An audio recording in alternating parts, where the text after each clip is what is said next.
Buenas, ¿cómo andan? Bienvenidos a un nuevo video manga. Mi nombre es Martín Fernández Cruz. Eh, a ver, honestamente, la intención del video de hoy era hablar un poco sobre el live action de Cowboy Bebop, pero no tuve posibilidad de ver mucho. La verdad es que vi un poco el primer capítulo. No me pareció que estuviera mal, me pareció que había como una cosa muy interesante de jugar con ese universo para hacer otra cosa.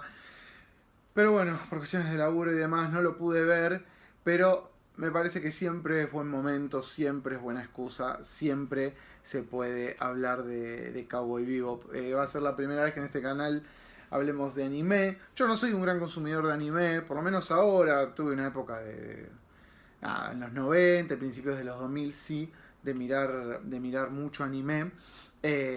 Ahora me cuesta un poco más, o por ahí, bueno, uno va perdiendo la brújula quizás. Pero bueno, la idea es hablar un poco. La verdad que esto no lo. Bueno, yo por lo general, ya lo dije varias veces, cuando hago los videos no los escribo ni nada, sino simplemente me dejo llevar así como por la corriente. Pero sí me parecía interesante hablar un poco sobre Cowboy Bebop, sobre todo para quienes están mirando este video y por ahí estén en sus 30 y largos o en sus 40 y cortos, retrotraerse un poco al impacto que tuvo Cowboy Bebop en el momento de su estreno, pero sobre todo quizás que los más jóvenes puedan dimensionar lo que significó Cowboy Bebop en el momento de su estreno. Ya lo que está pasando un poco es que empiezan a aparecer como las nuevas generaciones que ya están, que son los que están, digamos, entre los 20 y los 30 y por ahí, y gente que se dedica y que tiene canal de YouTube y todo. Y es muy interesante porque se está dando algo con el anime en Argentina que los que vienen del palo de la historieta de superhéroes ya lo vivieron, y es de golpe a enterarse de algunos fenómenos sin haberlos vivido con una edad determinada, ¿no? Y es como muy interesante eso, el hecho de.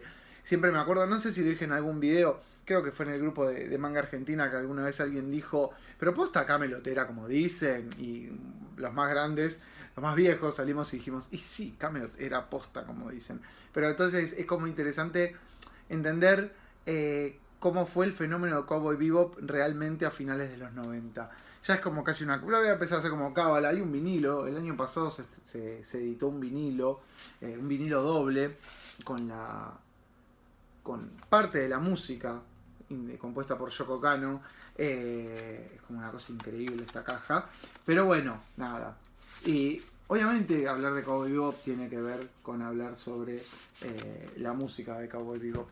Bueno, Cowboy Bebop se estrena en el año 1998, la serie completa son 26 episodios. Según dicen, se estrena primero, el contenido resultaba un poco polémico para algunas señales, lo dan de baja, después rápidamente otro canal en el año 1999 da la serie completa, con Cowboy Bebop y con Evangelion como dos fenómenos simultáneos, ¿no? Hay mucho mito alrededor de cómo fue la primera televisación. Siempre se habla de que el público no estaba preparado para eso. A mí me hace acordar un poco siempre se dice cuando se estrenó El Ciudadano en los años 40 el público de la época no lo entendía, lo cual es una absurda mentira. Y con Cowboy Bebop, y sobre todo con Evangelion pasa algo de eso, ¿no? Que siempre dicen que el público de la época no lo entendió. Obviamente que Evangelion sea una serie más compleja no significa que el público sea ignorante y no pueda entenderlo. Pero bueno, no voy a hablar de Evangelion ahora. Cowboy Bebop en Argentina llegó relativamente rápido, teniendo en cuenta que era una época donde dependíamos mucho de esos animes llegando a través de VHS. Después lo dio Locomotion y ahí es donde lo vio muchísima gente. Pero Cowboy Bebop, creo que en el año 99, 2000, ya se empezó a ver, sobre todo en esas primigenias proyecciones de anime que había en algunos boliches, en el boliche Requiem, organizadas por distintos grupos de fansubers. El primer capítulo de Cowboy Bebop fue algo que empezó como a darse todo el tiempo y después, de hecho, creo que en el año, a memoria me falla, quizás alguien se acuerde, si alguien se acuerda, bienvenido sea en los comentarios. Creo que en el año 2001, 2000, Rovka, que era un grupo de fansubers, organiza, creo que en el Atlas Recoleta 2 funciones, 2 sábados. Un sábado da los primeros 13 capítulos y el segundo sábado da los segundos 13 capítulos. Y ahí es donde claramente mucha gente que ya algo sabía de Cowboy Bebop logra dimensionar lo que es lo que era ese anime.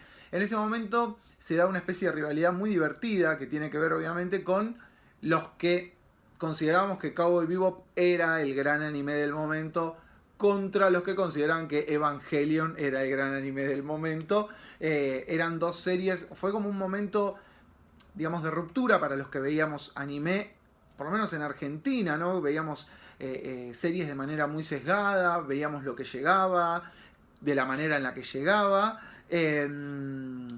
y eran como algo, digamos, muy de avanzada, y era muy grosero el salto cualitativo y el salto, en términos de narrativa, en términos de animación, aunque la animación, sobre todo la Evangelion, era mucho más precaria. Pero realmente era algo que uno entendía que estaba a las puertas de un nuevo periodo. En ese momento, los que mirábamos mucho anime dependíamos mucho de Magic, donde estábamos mirando anime que ya sabíamos que tenía bastante tiempo, donde no era el anime que uno por ahí empezaba a ver en los locales de historietas, donde sí veía los videos editados por Manga Films España, por Manga Films en Londres, Inglaterra, y por Manga Films en Estados Unidos, donde ahí sí empezaba a ver cosas un poco más actuales. La animación de los 90, sobre todo de entre el año 92 y 96, 98, es de una belleza increíble. Quienes no vieron nada anime de esa época, pongan en YouTube, pongan que hay una bocha de compilados sobre cómo era la estética de esa época. Y bueno, obviamente, ¿no? Y cómo Akira hizo escuela. Y cómo era el tema de la violencia y demás, es muy interesante. El creador de Cowboy Bebop es Shinichiro Watanabe, que es director, escribió la gran mayoría de los capítulos, y es el tipo que crea Cowboy Bebop y es el coordinador. Es un tipo que está parido, digamos, del seno de lo que era la animación de esa época, y que había hecho poco tiempo antes de Cowboy Bebop la que para mí es como una de las grandes obras maestras de anime de los 90, que es Macross Plus. Que son 4 ovas y que por lo general después empezó a circular en manera de largometraje, algo muy propio de la época. Muchas series de ovas que eran muy populares y que contaban una historia, después eran como compactadas, muchas veces sacando algunas escenas y se redistribuían como largometraje. Bueno, Macross Plus es una obra maestra absoluta, y Watanabe venía de dirigir eso junto a Kawahiri, que era el diseñador de mechas, de Macross y demás. Bueno, ¿por qué Cowboy Bebop impactó tanto más allá de la relativa cercanía con la que llegó acá a Argentina? En parte porque claramente la historia, la sencillez superficial de la historia era muy ganchera. Spike era un personaje de esos que a todos nos engancha todavía, que tiene que ver con esa cosa medio canchera, medio cool, medio relajada, medio del perdedor que no se hace problema por el hecho de serlo, que no lo condiciona. Spike es un tipo que claramente en algún momento de su vida la situación se fue de las manos, no pudo seguir adelante con el proyecto que tenía, con lo que él había trazado para su propia vida, y esa idea de un perdedor como tan atractivo, tan carismático, es muy fácil, digamos, de atraer al público. Es un personaje con el que resulta muy fácil empatizar. La idea de que fuera un anime de 26 episodios, de que fuera algo tan corto, también en ese momento fue algo muy ganchero. Los animes eran kilométricos, por lo menos lo que llegaba acá era kilométrico. Los OVAs, las miniseries, no llegaban tanto. Tipo, no sé, Dominion Tank Police u otros OVAs de la época, 3x3 ojos y demás, se veían poco y nada.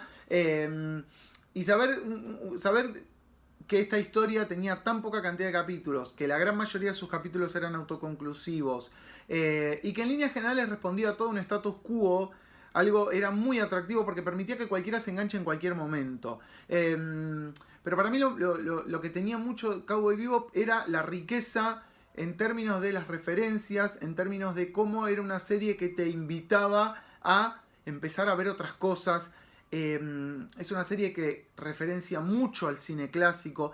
Es una serie en donde se nota que Watanabe vio mucho cine hollywoodense. Y hay un amor muy profundo por por el cine como herramienta, como abanico de distintos géneros. O sea, es una obviedad que ver Cowboy Bebop es encontrarse con capítulos que todos tienen un tono muy distinto, que van de referencias a los musicales, que van, obviamente, el western, porque en algún punto Cowboy Bebop, como ya se sabe, es un western, antes que una historia de ciencia ficción. Esta idea del héroe solitario, del héroe que de alguna manera termina como armando una familia putativa, que está atravesada por los afectos y no por los vínculos de sangre, es una idea muy del western. Y la idea del personaje atravesado por la derrota. Hay mucho de cine noir en Cowboy Bebop a través del personaje de Jet. Hay mucho del cine de terror. Del cine de terror incluso actual, donde hay referencias como obviamente Alien y otras películas de terror que se desarrollan en el espacio. Entonces lo que hace Watanabe es eso, es como licuar un montón de géneros cinematográficos y enfrascarlos todos en una historia muy apta para quienes consumen mucho cine, ven mucho anime, pero para también, como fue mi caso en ese momento, para quienes estaban empezando a ver otro tipo de anime, para quienes estaban como empezando a decir, ah, bueno, por ahí el anime es Dragon Ball, está buenísimo, pero también es esto otro. Y lo que hace Watanabe, que me parece muy interesante y que ya no se ve tanto, me parece que Cowboy Bebop es un proyecto como irreplicable, no hay... no sé, para mí, yo siempre que tengo oportunidad lo digo, para mí es el anime definitivo.